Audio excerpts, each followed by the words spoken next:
country, like I said at the beginning, has been facing an acute shortage of rain in many parts of the country. In fact, to be precise, about 23 counties have been facing an acute, shortage of rainfall for about 2 or 3, seasons. And of about 3 point something million Kenyans really are in food distress, seeking to be given food assistance.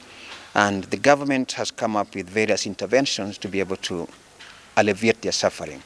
One of the interventions the government has been doing is to provide them with physical food.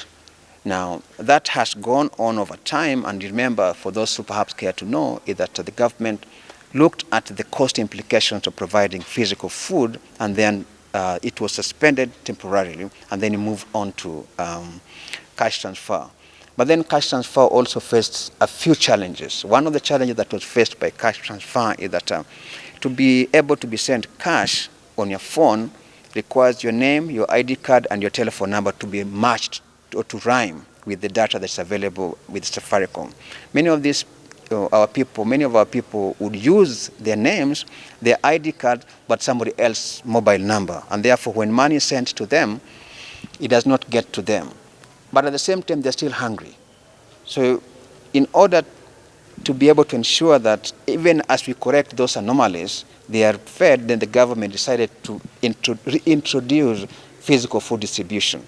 So right now the government is providing those who are facing food distress with physical food, while at the same time sending them cash transfer. So they are dual, intervention that target those who are facing food starvation. But we're also aware that most of them also rely on livestock that have already also been affected by lack of pasture water. So what the government has done is that is also providing them with cattle feeds and also water that is called water tracking for both livestock and domestic use as well.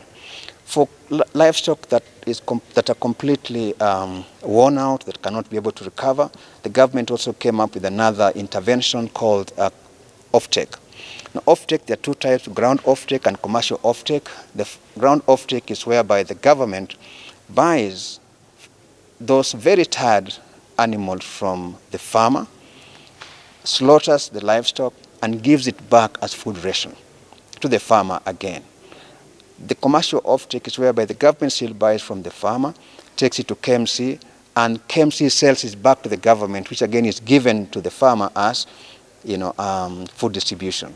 So there are many interventions that have been given out, that have been rolled out with the government to be able to help reduce the amount of distress that our people are facing in those 23 counties. Now we are coming into, going to elections in about maybe 15 or 19 days, or thereabout.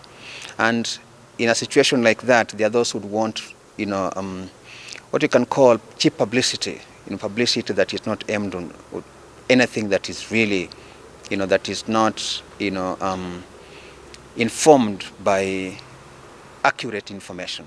The cost of living cannot be blamed on an individual person because we all know what is happening globally. There are many factors that have contributed to what we're seeing right now. We know that as a country we are coming from a situation in which we had locust invasion. We have been facing long spells of drought. The last almost 2-3 years, there are parts of this country that have not been able to receive any rainfall. We are still in COVID-19 pandemic. It has not gone as yet. Of course, we also know about Russia-Ukraine conflict. All these factors have conspired to get us to where we are today. And therefore, anybody trying to blame the government for what we are currently experiencing is what you can call simplistic as an argument.